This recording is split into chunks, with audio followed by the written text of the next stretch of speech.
análisis político con Rubén Aguilar. Justamente ya a las 7 de la mañana con 3 minutos. ¿Qué tal, Rubén? ¿Cómo estás? Buenos días. Buenos días, Alejandro. Hoy quisiera comentar contigo y con nuestra audiencia un recién estudio que acaba de salir de una consultora norteamericana, Frost & Sullivan, sobre proyecciones sobre América Latina.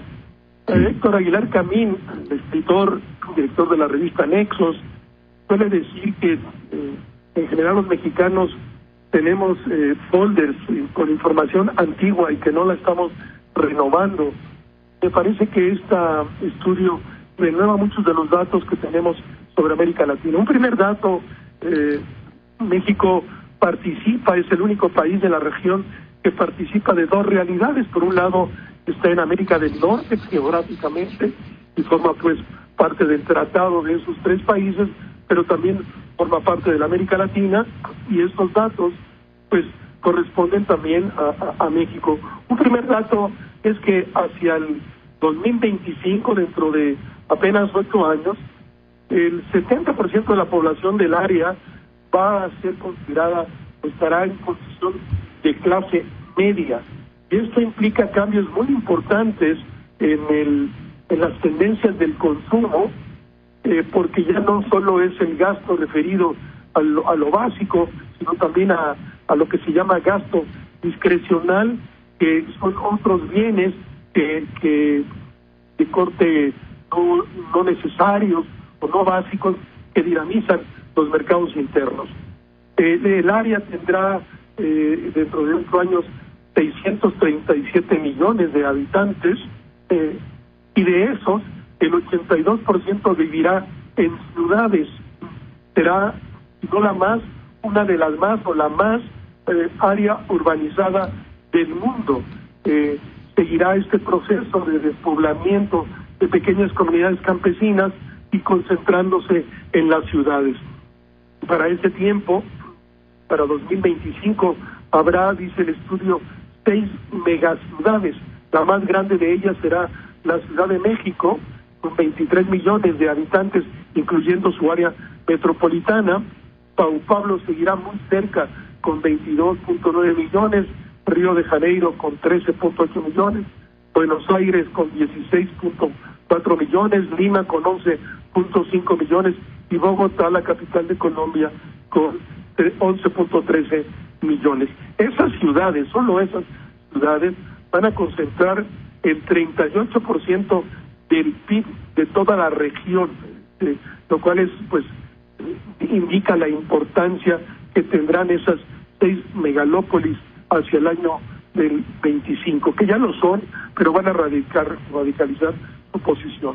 Otro dato importante, interesante, es que para el 2025, el latinoamericano promedio tendrá 4 aparatos conectados al Internet. La penetración de la telefonía móvil será de 157%, o sea que casi cada latinoamericano tendrá un 1.5 celular, casi, y 4 aparatos conectados a Internet, su correo, su iPad, su teléfono, perdón, su iPad, su computadora, lo cual es como muy interesante e indica una nueva realidad del continente. También es interesante que la actividad fundamental, el 68% de lo que toda la región va a producir, va a ser del sector de los servicios, y este sector a su vez va a generar el 60% de los puestos de trabajo de América Latina. Como las economías más desarrolladas pues van a dejar de ser propiamente industriales para convertirse en fundamentalmente productoras de servicios, y el 68% de su Producto Interno Bruto vendrá de esa actividad. Y termino diciendo que esta consultora señala 3 elementos para pensar que esto ocurra, y la primera será pues que América Latina vaya reduciendo la importancia que hoy tienen las materias primas en el conjunto de su economía y no fluctúe su economía en razón de las materias primas. México, de América Latina, es el país donde casi el 90% de sus exportaciones son productos manufacturados. Es la mayor composición del continente. Brasil anda entre 50 de manufacturados y 50 de materias primas, pero hay países como en el caso de Venezuela, que el 99% de lo que exporta es materia prima, es petróleo crudo. Esa sería una primera condición. Segundo, que aumente el mercado interno, y esto implica aumento de los ingresos de las personas, de las familias. Eso requiere a su vez, entonces, que haya un mercado abierto, que haya estabilidad de precios y que haya una gran disciplina fiscal. Esas tendencias están garantizadas para todos los países de América Latina en la medida que se dé eso. Y lo único que podría descomponer estos resultados muy positivos es que llegase a los gobiernos algún iluminado o algunos iluminados genios que a voluntad quieren ir en contra de las propias leyes de la economía, ocurran eventos como los que conocemos en particular en Venezuela o el proceso de atraso brutal que tuvo la Argentina de los Kirchner, que ahora trata de arreglar Macri. Pero si se comportan las cosas en el marco de lo que la propia consultora dice, el futuro de América Latina es muy, muy positivo. Oye, Rubén, pues llama mucho la atención eso, ¿no? 70% en 8 años seríamos de clase media en nuestro país, es mucho, ¿no? Pues en nuestro país andamos como en la mitad de eso. Pobreza extrema, traemos el 18% de pobreza extrema todavía, y con la pobreza, pues algunas calculan que eso representa el 40, 45, otros dicen que hasta el 50, pero 50% ya de la población del país, o 60, depende de qué encuesta veas, vive en condición de clase media. No sería imposible que en los próximos 8 años pues pudieras sumarle estos 10% más o 20% más, de acuerdo a la encuesta que estés utilizando, Alejandro. Entonces, bueno, ¿quiere decir que las decisiones que se han tomado han sido las correctas, Rubén? Las reformas. Yo pienso que todo el mundo celebra desde la época, digamos, de Cedillo para acá, la estabilidad de la macroeconomía mexicana, que nunca hemos tenido otra vez ya debates como las que ocurrieron en otros periodos de la historia.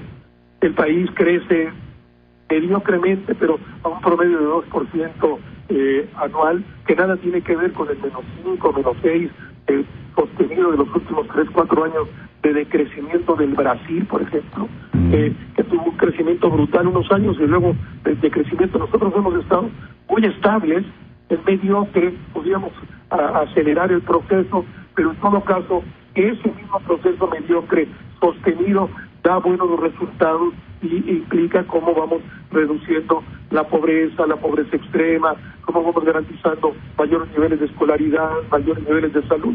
No es un fenómeno mexicano, es un fenómeno que ocurre en el conjunto de la región, que es lo que nos quiere hacer presente esta consultora, Alejandro. Y si nos comparamos con otros países en este momento, ¿cómo andamos, mi querido Rubén? Bueno, si nos comparamos con otros países de América Latina, yo pienso que siempre habría que compararnos con los iguales. Si no, no hacemos un benchmarking. Estamos haciendo algo que es puro trauma de compararnos, no sé, con la península de Escandinavia, con Noruega, con Dinamarca, con Suecia. Pues no aguantamos ninguna comparación. Hay que compararnos con los iguales. Pues somos la segunda economía de la región, ¿no? La primera economía sin duda es Brasil, pero nosotros somos la segunda. En términos del per cápita andamos en el primero o segundo lugar, empatados con Chile, empatados con Uruguay, y mucho más o una cantidad significativa mayor que el resto de los países. Ocurre también a nivel de escolaridad. Nosotros exportamos, solo México exporta prácticamente la misma cantidad que todo el conjunto de los países de América Latina. Y junto a todas las exportaciones de Brasil, de Venezuela, de Colombia, de Argentina, de Chile, como todas ellas, pues suman más o menos lo que México exporta al año. México es una extraordinaria potencia exportadora a nivel mundial, y hay veces que nosotros, no, eso te diría Héctor Aguilar Camín, no renovamos los datos de nuestra cabeza y seguimos con unos discursos muchas veces muy negativos. Hay muchas cosas que están mal en el país y que uno no puede aceptar, pero también hay muchas cosas que funcionan y que luego no aceptamos y no nos confrontamos con nuestra propia realidad. Hoy pues será ya parte de la idiosincrasia del mexicano, porque es cierto, ¿no? Todo lo que sea negativo lo cree uno, y cuando las cosas son muy positivas dice, eso no es cierto, ¿no? Yo sí pienso que es parte de nuestra cultura, de nuestra idiosincrasia. Hay siempre un golpearnos, un minimizarnos, es como un deporte nacional. No lo dirías nunca de un brasileño.